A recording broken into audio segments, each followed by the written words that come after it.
Hello Exile. So, let's continue our progress. I'd like to share a neat trick with you. As you can see, I've incorporated a ghost into my build, and now I'll explain its purpose. In the previous league, a new support gem was introduced, Guardian's Blessing Support. This gem allows you to use an additional aura by sacrificing your minions' health. But as you can see, the health of the minions goes away quite quickly. Of course, this can be improved a little by adding meat shield support, but this will still quickly consume the health of the minion. Thus, every 10 seconds or so he will die and you will need to summon him again. In this league, we have an array of fascinating mechanics related to corpses, providing an opportunity to summon specters. Specifically, we are interested by the imperfect dark marionette. What makes it unique is that upon death, it reappears, allowing us to reuse our aura without the need to spend time summoning a new specter. Additionally, we can maximize our strategy by using a life flask with grants % of life recovery to minions. With this setup, while the flask is active, our specter will not lose health, and we won't even need to turn on the aura again.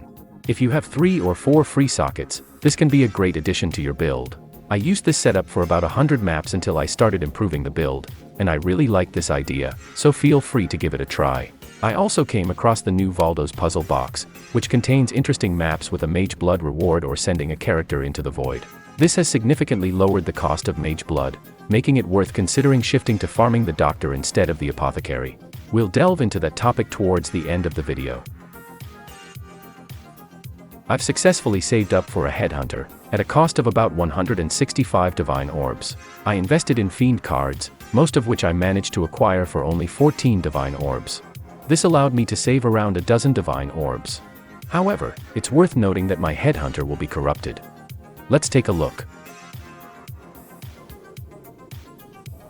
Discipline Aura Effect, as always, useless implicit, but a Headhunter is a Headhunter, so it's a good buy. Finally, I can always use the league mechanic, right? Sure, but not always. Sometimes it's still too complex for my build. Wow, this is my first T0 unique. Okay, this could be it.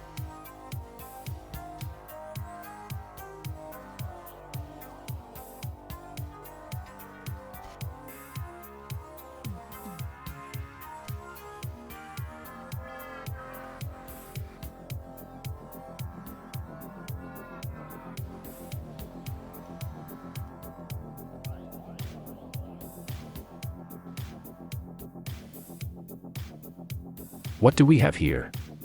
It looks like an improvement to the build. As you can see, it already costs 45 Divine Orbs. The price started to fall, but I didn't pay attention to it. At first, I thought of buying a Simplex Amulet with an 85 item level, but when I checked the prices, it was around 100 Divine Orbs at that time, so we'll do without it for now. First, let's improve the gems a little.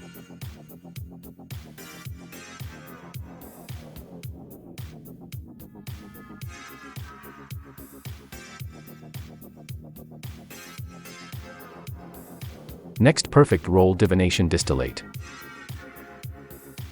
New Greed's Embrace, with +1 to level of socketed gems. And Eyes of the Great Wolf with 20% quantity. I love collecting Unnatural Instinct with cards. It's always interesting to look at the implicits. Thread of Hope with Massive Ring, perfect roll of course. New Charm with Culling. Level 4 Enlighten. And additional cluster.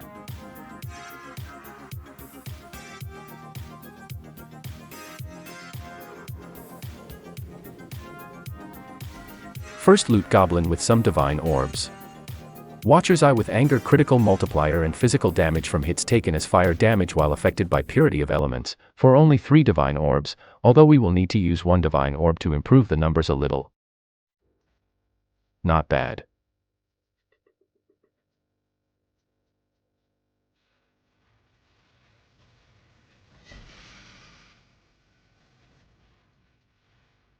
Wait a minute, do you see this?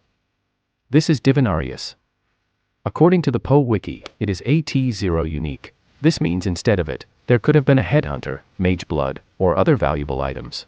Instead, I received a very rare dagger that costs only 2 Divine Orbs. At least one more apothecary has improved my mood a little. So let's improve the build a little more by making a good helmet.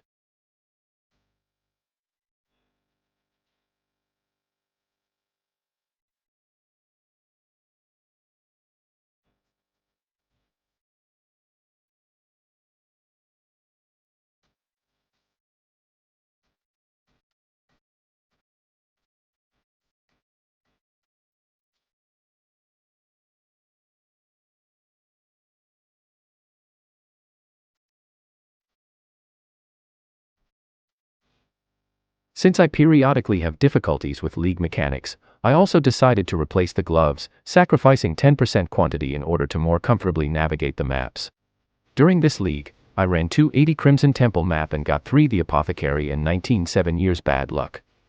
Considering current prices and assuming that the Doctor drops 2.5 times more often than the Apothecary, I decided to switch to the Burial Chambers map and make a few changes to the Atlas. The Atlas, Scarabs, and Sextants I used can be found in the video description. I used an 8-mod Crimson Temple map. Since my build can handle all maps except for Physical Reflect and cannot leech, I didn't run these mods. I just need to make a few more adjustments to the build so that I can handle any mods. This will be covered in the next video. Now, my build looks like this. You can also find the path of building link in the description. As you can see, I added Grace to the build and equipped a bottle with increased evasion rating during effect, improving survivability. If desired, this aura can be replaced with haste or wrath for more speed or damage. For the main improvements, my first plan is to reach level 100, purchase Progenesis, craft a simplex amulet, and switch to a physical bow. Of course, you can see the rest of the changes in the next video. I'll need to farm a large amount of currency for all this, and I hope for better luck at Burial Chambers.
Thanks for watching, see you in the next video, good luck Exile.